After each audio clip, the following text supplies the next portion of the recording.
Hello to all Cinemaster lovers. The movie begins with a man named John, who was a police inspector on the street. He is walking, enjoying the sunny day, and greeting everyone happily. But at that moment, his happiness doesn't last when he sees a bus speeding past him at an incredibly high speed, with everyone inside screaming because the brakes have failed and the driver has lost control. The passengers are shouting and holding up signs in the street, hoping someone will come to their rescue. At the same time, another disaster unfolds as a group of children, along with their dog, are crossing the road right in front of the bus. They are just a few steps away from being hit by the bus. But here, John starts running at full speed, faster than the bus, and manages to save all the children, pulling them to the side just before the bus could hit them. He even lifted the dog up, saved it, and safely placed it back on the ground. John also throws a metal grappling hook onto the back of the bus to stop it before it crashes with everyone inside. He successfully manages to stop it, and everyone is amazed by him and thanks him. Then, a woman admirer comes up to him and starts kissing him. But here we see that John is actually asleep and dreaming about what just happened. In reality, it's a dog kissing him, not a beautiful woman. After that, a girl named Penny wakes him up, teasing him by saying, "Are you still dreaming those dreams where you're a superhero, John?" John jokes back with her, and then Penny tells him that at her school, they're talking about what each student's family does for work, and she asked him to let her talk about him and even go with her to the event, even though John wasn't really on board with the idea because he saw it as trivial and pointless, especially since they didn't allow him to be a police officer before. Penny tells him, "None of that matters to me, John. I love you, and to me, you're a hero, and I'll be waiting for you." After that, the Bradford factory for robots, where a girl named Brenda with her father. They are trying an experiment where they attempt to move a robot's leg from a distance using telepathy. At that moment, her father managed to move the leg, but he didn't notice it. However, Brenda saw it and told him, "You finally moved the leg, Dad." But when he looked and focused, he didn't see it moving. Brenda then realized that the leg moved through emotion and willpower, not just thoughts. She had him try again using the new method, and he succeeded, leaving him very impressed. At that time, the experiment was called Project Gadget. Finally, their experiment succeeded after struggling for a long time. By the way, Brenda is the same girl who was kissing John in his dream when he saw himself as a hero. At this point, we learn that John actually works as a security guard at the Bradford factory, where Brenda and her father work. He watches her through the surveillance cameras, deeply admiring her, and he's also interested in her schedule, keeping track of when she comes in and leaves so he can meet or talk to her. After that, John asks Thelma, his co-worker, "Do I look good, or do I need to fix anything about myself?" She replies, "You look exactly like a weirdo." At that moment, there's another man who seems like he's part of the mafia, watching Brenda on the screens from a car. Afterward, John goes out to meet Brenda. After meeting her, John tells her, "I borrowed a book from your father to read, and it reignited my passion, making me apply to the Riverton Police Department, just as I've always wished and dreamed." At that moment, the mafia man is sitting in his car and says to someone named Sykes, "Brenda has just left the factory. Go ahead and launch the remote-controlled car to enter the factory." Brenda says to John, "The weather is really nice, but I need to go now. I just have to go inside and grab the keys I forgot before I leave." At that moment, John notices a car speeding by very quickly. Then, Thelma contacts him, saying, "There's an intruder inside the factory driving a black car." John immediately thinks of Brenda, who's alone inside the factory, and starts worrying about her. He rushes into the factory. Meanwhile, the intruder manages to enter the factory quickly, steal the robot that Brenda's father created, and even kills Brenda's father before escaping in a hurry. After that, John enters the factory and finds Brenda sitting on the ground, crying beside her dead father. John tells her, "I won't rest until I find out who did this and I'll catch them myself." John quickly gets into his car and starts pursuing the mafia. However, the mafia driver manages to overturn John's car on the road. Despite this, John keeps driving while his car is flipped over, but eventually, he crashes into a pole. After John crashes into the pole, the mafia members keep laughing and mocking him. However, due to John's collision with the pole, a large metal panel falls onto their car, destroying it. John then calls out to them, ordering them to surrender. At that moment, the mafia leader who had been watching Brenda steps out of the car and throws a bomb disguised as a cigarette at John. The bomb explodes in John's car. However, due to the explosion, a large bowling ball is ejected from John's car, flies up into the air, and falls onto the mafia leader's car, crushing his hand. After that, John is taken to the hospital. Penny goes there to check on him, very worried and anxious about John, who is like family to her. She hopes he will be okay and that nothing serious has happened to him. When Penny enters to see John, she finds him in a terrible condition, with no part of his body left unharmed. He has severe tissue damage, 44 broken bones, a serious concussion, and acute internal trauma. Brenda is deeply affected by what happened to John, especially since he had done everything to protect them and to catch those responsible for her father's death. She begs the doctors to try again, but they inform her that they have done everything they can. Then the governor comes to check with Brenda on when she will be able to finish her project, Project Gadget.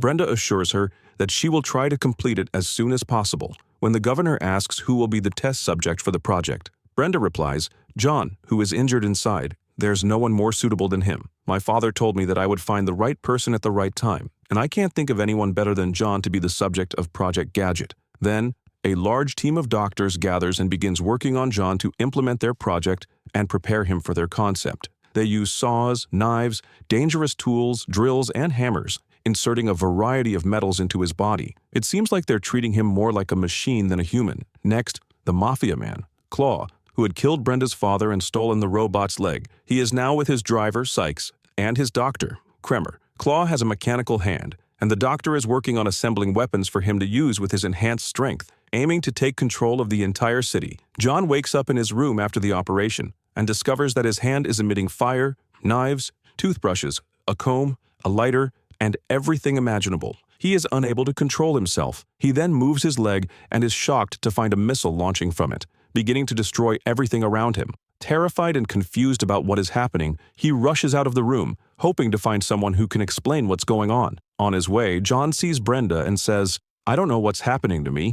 There's something strange going on and I can't understand it. I also can't remember anything that happened. Do you know anything about this?"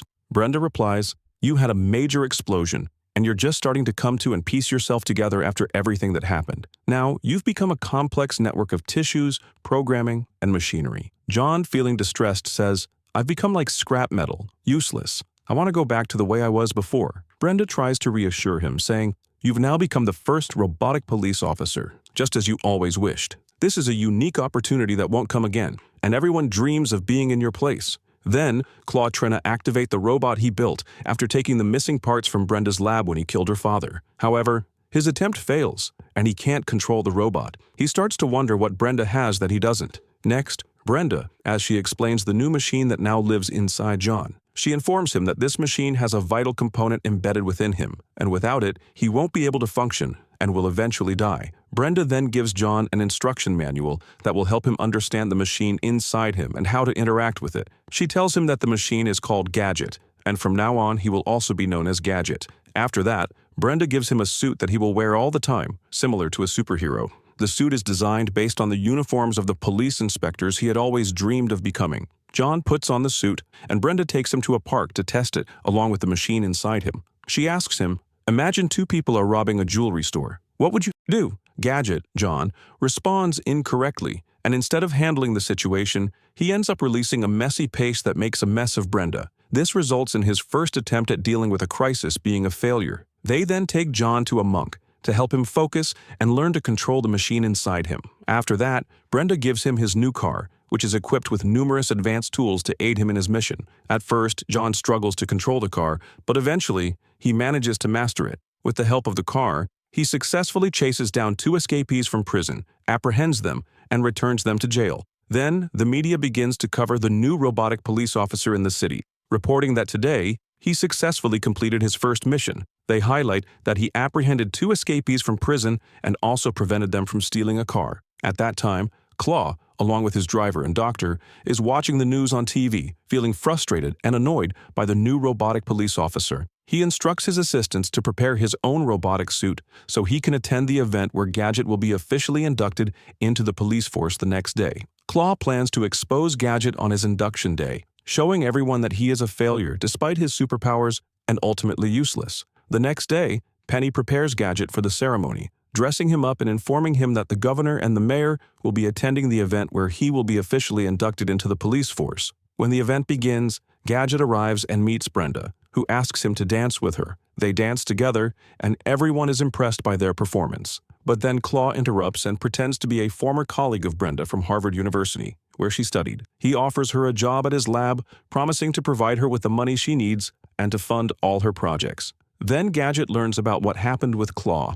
However, Gadget feels jealous and is against the idea of Brenda working with Claw, whom he has never trusted. Then, the governor interrupts their conversation and takes Gadget to pose for photos with the press and his colleagues. They conduct interviews and everyone is impressed by the concept of Gadget's project, which the governor has been overseeing personally. At that time, Gadget asks the police department official, "When will I start my official duties with you?" The official replies, "I have a few tasks for you to complete first, to train you for our work. After that, I'll give you the important assignments you deserve." The tasks assigned to him were to monitor and protect students at the school, take care of the city's cats, handle radar duties to catch speeding cars, and then clean the city streets. Gadget is frustrated with the situation, feeling that the police officer is neglecting him and assigning trivial tasks, which is far from his expectations. His only dream was to catch those who killed Brenda's father. Therefore, Gadget goes to the police station to meet with the commissioner. He expresses his frustration, explaining that he joined the police to confront the truth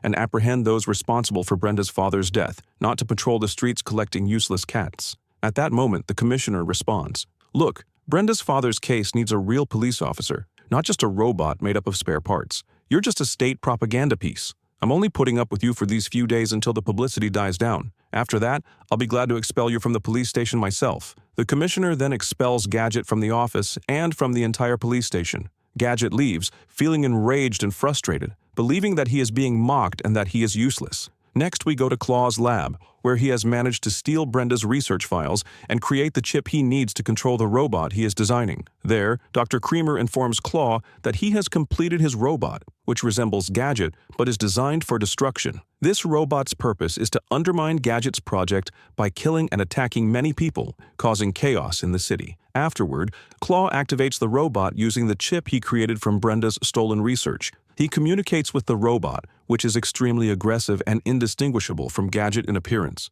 The robot is equipped with numerous destructive weapons and bombs. The police station, where Gadget manages to sneak into the department's files and access the case file on Brenda's father's murder. He hides in the bathroom to conduct his investigation, determined to find the killer and prove to everyone that he is a successful police officer deserving of a real opportunity rather than just handling tasks like cat patrol. At that time, Claw has unleashed his robot, which looks exactly like Gadget and is dressed like him as well. The robot goes out into the street, where a child approaches to get an autograph. However, the robot demands money and then scares the child, who runs away terrified. Then, the robot arrives at the police station and sets fire to the sign with the department's name outside the building. Meanwhile, Gadget manages to find a notation on a coin labeled C inside Brenda's father's investigation file. Then Gadget gets into his car with Penny and starts to ponder the connection between the C symbol and Brenda's father's murder. He wonders what the symbol represents and spends a lot of time thinking to find any clue that might lead him to the killer. Then, they pass a car with the C symbol on it, and Penny points it out. Gadget starts to suspect that the Scullix Manufacturing Company is responsible for stealing the robot leg and also for killing Brenda's father. Gadget remembers that Brenda started working with Scullix and becomes concerned for her. He quickly drives to her office to check on her and make sure she's safe. The robot created by Claw goes out into the city, destroying cars, setting them on fire, causing other accidents, and even setting an elderly man's beard on fire. People begin to fear it in the streets. Brenda, watching the news, discovers that the robot's actions are being falsely attributed to Gadget. Gadget arrives at Scullix Manufacturing, goes up to Brenda's office, and informs her that Claw is the one who killed her father and stole the robot leg. He warns her to be careful until he can find the robot leg and come back to rescue her. Gadget goes up to the top floor of the building and spots the stolen robot leg in the lab. He tries every way to take it and steal it, but Claw's assistant spots him and triggers the alarm systems. Then Brenda sees a second version of herself, a robot created by Claw, and learns from this robot that Claw made it from the stolen robot leg. Brenda realizes that Claw is her father's killer and that Gadget was telling the truth. After the assistant informs Claw about Gadget being in the lab, Gadget tries to escape quickly, but Claw manages to capture and arrest him. Gadget tells Claw that they have retaliation to settle and that he won't let him go, especially after Claw had previously blown him up in the car, leading to his transformation into a machine. At that moment, Claw reveals his protective shield and plans to sabotage all of Gadget's systems. But before that, Claw shows Gadget the robot that resembles him and explains that it is destroying everyone and causing chaos. Claw reveals that by making people hate Gadget, he will become useless and irrelevant. When Gadget asks Claw why he is doing this, Claw replies, "I want to be the only one who creates and develops robots. I want the whole world to use my robots. Then I will build a large army of them and take control of the entire city. There will be no one else controlling the world but me. After that, Claw disconnects and destroys Gadget's control chip, ordering his assistant to throw Gadget into the scrapyard. Claw then instructs his robot, which resembles Gadget, to become even more aggressive and kill everyone. Then Claw's robot, which resembles Gadget, heads to the police station. There it fights the police, destroys the entire building and their vehicles, and attacks the head of the department. Then, the robot turns the entire city into widespread destruction. Every place in the city is burned, and the robot starts chasing everyone. People are terrified and fleeing. Then, Brenda and Penny manage to find Gadget in the scrapyard. Brenda discovers that the operating chip is missing. However, Penny tells Brenda that her uncle has a heart and will be able to function without the chip. After Brenda kisses Gadget, he wakes up again. He gets into his car and speeds off to catch the robot that's destroying the city before it kills everyone. Gadget starts chasing the car with Claw and his robot inside. The robot throws him out of the car, but Gadget holds on tightly. He then extends his legs and starts running with them, managing to catch up with their car. The robot gets out of the car and starts a fierce battle with Gadget on the road. Meanwhile, Brenda chases Claw's car and manages to catch him, but he captures her. Gadget manages to defeat the robot that resembled him. He then rushes to the rooftop to rescue Brenda from Claw. Using an umbrella, he descends and saves her. Afterward, the car captures Claw and imprisons him in its jail. Then the police arrive and find out that Claw created a copy of Gadget to turn the city against him. They also learn about all the disasters Claw caused and arrest him. Gadget confesses his love to Brenda, and they live together for the rest of their lives. The movie ends.